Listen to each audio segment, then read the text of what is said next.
Então, pessoal, vamos retornar nessa parte de áreas. E agora a gente vai entrar numa parte que é importante, também é um complemento, toda essa parte de áreas são importantes, é bem importante, na verdade, né? Então, a área dos polígonos regulares. O que é que nós precisamos lembrar, né? Que um polígono é regular quando? Quando todos os lados tiverem a mesma medida e todos os ângulos tiverem a mesma medida. Lembrando que quando todos os lados têm a mesma medida, é um polígono de que tipo? Equilátero. E quando todos os ângulos tiverem a mesma medida, é um polígono chamado de equiângulo. Se for equilátero e equiângulo, aí ele é regular. Excepcionalmente, o triângulo, uma coisa já garante outra. Então, se você tiver ângulos iguais no triângulo, tem lados iguais, ou seja, lados com a mesma medida. Quando nós trabalhamos com polígonos regulares, quem está perdido pode abrir aí, se quiser, na página 351, ok? Então, quando nós trabalhamos com polígonos regulares, existe uma distância que é a distância do centro do polígono para o lado. Essa distância tem um nome. Que nome é esse, Kenji? Essa distância é chamada de apótema. Então, AP é o apótema. O apótema é a distância do centro do polígono para o lado. O que é que esse apótema faz? Divide o segmento, o lado ao meio, e forma 90 graus. Então, se a distância para qualquer lado é a mesma, que é o apótema, eu poderia pegar do centro desse polígono e ligar para os vértices. Quando eu ligo para os vértices,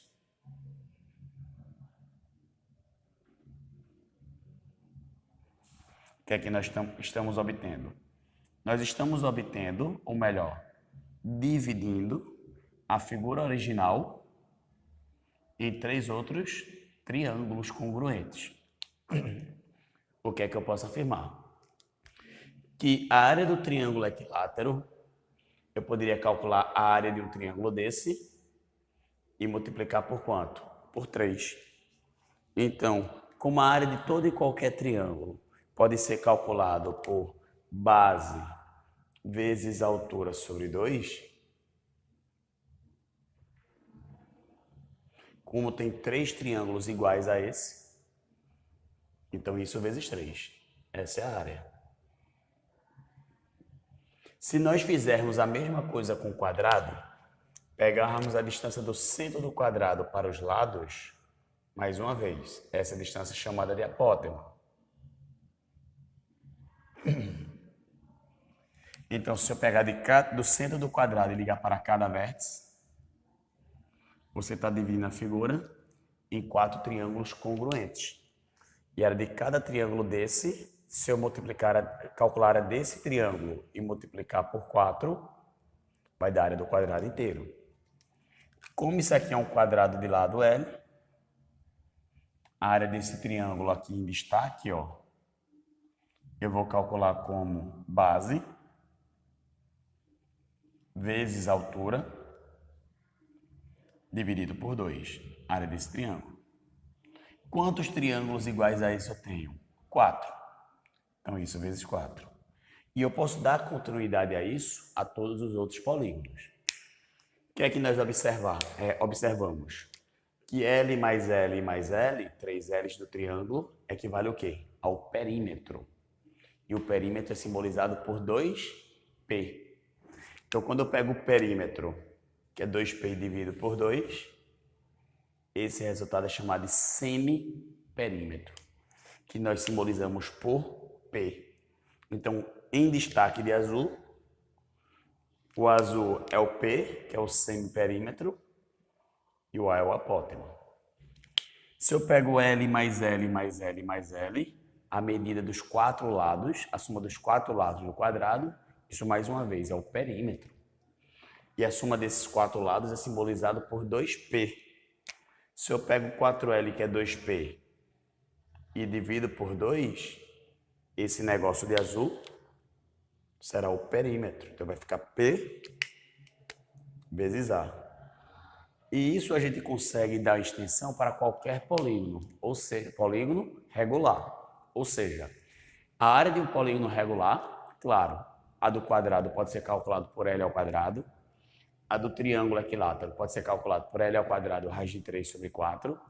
A do hexágono regular pode subdividir em 6 triângulos equiláteros, mas numa linguagem geral, a área do polígono regular pode ser escrito como semiperímetro vezes o apótema. Fechado? Beleza? Se você der continuidade ou então até mesmo observar o quadro, nós observamos que à medida que você vai aumentando o número de lados do polígono, ele tende a ficar formato de um círculo. É o que acontece com aquelas festas de criança, ou então quando você vai a uma boate, você vê aqueles globos com vários micro espelhinhos colados, e quanto menor o espelho, claro, vai me dar mais espelhos para compor a figura, então vai ter um formato esférico. Então, se eu sair aumentando a quantidade de lados de tamanha forma, que o pessoal diz assim, que eu pego a quantidade de lados, aumento tanto, tendendo ao infinito, vai gerar o quê? Uma circunferência, um círculo. Então, muitos professores chamam o círculo como um polígono regular, onde a quantidade de lados tende ao infinito. Se o círculo é um polígono regular, onde a quantidade de lados tende ao infinito, se é um polígono regular, eu posso escrever por P vezes A. O que é isso? A área dele. Então, a área do círculo seria P vezes A. O que é P? P é o semiperímetro. O perímetro de uma circunferência vale 2πr. O semiperímetro é a metade de 2πr. Então, seria 2πr dividido por 2. 2πr dividido por 2 ia ficar πr. E quem é A aqui? A seria a distância do centro para o lado, que seria qualquer ponto na borda. E a distância do centro para o lado do círculo significa o quê? O raio. Então, ia ser πr vezes r, πr ao quadrado.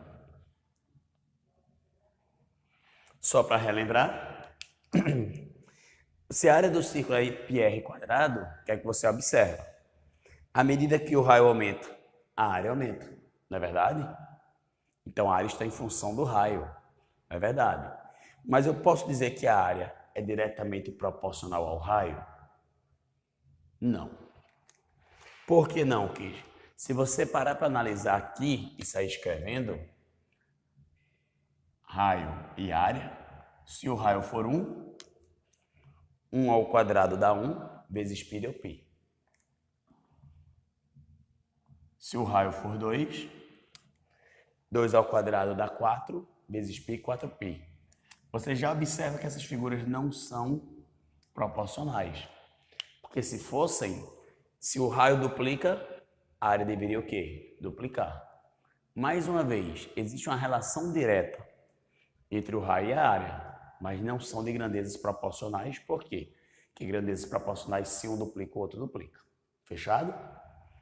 Mas se nós tivéssemos pego o quadrado do raio, aí o que é que acontece quando a gente pega o quadrado do raio? Quando eu pego o quadrado do raio, se o raio for 1, 1 ao quadrado dá 1.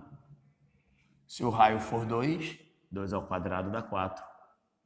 Se o raio for 10, a área seria 10 ao quadrado, 100π. E o quadrado do raio ia ficar quanto? 10 ao quadrado, 100. Então, você observa que nesse caso aqui, as grandezas são diretamente proporcionais. Porque se o quadrado do raio quadruplica, a área quadruplica. Se o quadrado do raio aumenta multiplicando 25 vezes, a área também aumenta 25 vezes. Então, a área é diretamente proporcional a quem? Ao quadrado do raio. Se nós lembrarmos, formos recapitular, quando grandezas são diretamente proporcionais, você lembra?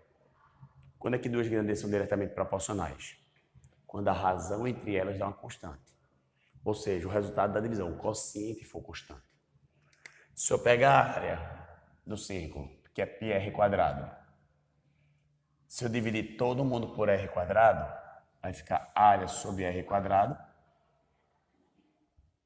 Se aqui eu dividir por R quadrado, aqui também vai ficar π. Π varia? Não, π é uma constante. Então, a divisão, o quociente entre a área e o quadrado do raio dá uma constante. Então, pode dizer que a área e o quadrado do raio são grandezas diretamente proporcionais. Já que estamos falando de grandezas diretamente proporcionais, por que não lembrar quando são inversamente proporcionais? Você lembra? Se diretamente proporcional, a divisão dá uma constante, inversamente proporcional, o que é constante? O produto. Tá bom? Só para lembrar. Seguindo toda essa trajetória de áreas, podemos dar continuidade e analisaremos agora o quê? Fragmentos da parte de áreas. Eu não entendo isso, gente. Ao invés de calcular a área do círculo, eu vou calcular a área de fração do círculo.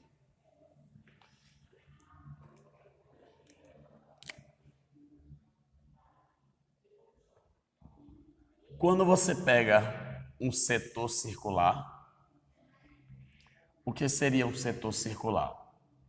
Numa linguagem bem popular, um setor circular seria como se fosse uma fatia de pizza. Imagina que eu tenho um círculo. Essa medida aqui, que medida é essa do círculo? É o raio. E essa também é o raio. Esse ângulo, cujo vértice está no centro da circunferência, é chamado de ângulo central. E essa fatia de pizza, que é o setor circular. Você concorda que esse setor circular, a área varrida por tal setor, é proporcional ao ângulo central?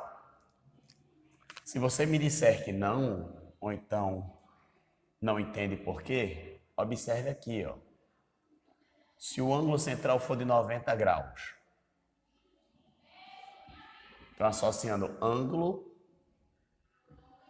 e área. Se o ângulo for de 90 graus, essa área equivale a que fração do círculo? 1/4 da área do círculo.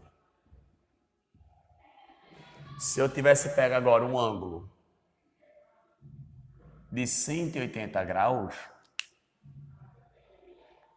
a área seria que fração do círculo? Meio círculo.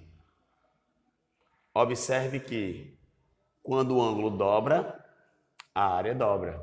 Então, nós podemos afirmar que a área do círculo é proporcional, a área do setor circular é proporcional ao ângulo central.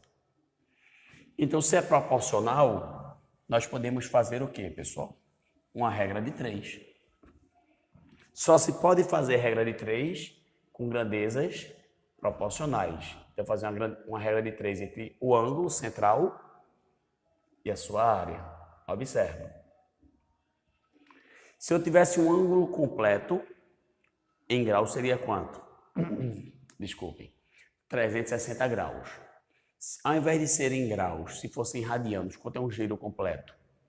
2π radianos. Então, um ângulo de 2π radianos vai ter a área do giro completo. E essa área do giro completo é a área do círculo, que vai ser π raio ao quadrado. Se eu tivesse um ângulo alfa, também tem que ser em radianos, você vai obter uma área chamada área do setor. Se você compreende, honestamente, não vale a pena decorar. Eu nunca decoro essa fórmula e sempre você consegue fazer uma regrinha de 3 rapidinho. Como se o ângulo diminuir, a área também diminui da mesma proporção, é uma regra de 3 direta, eu posso fazer meios pelos extremos.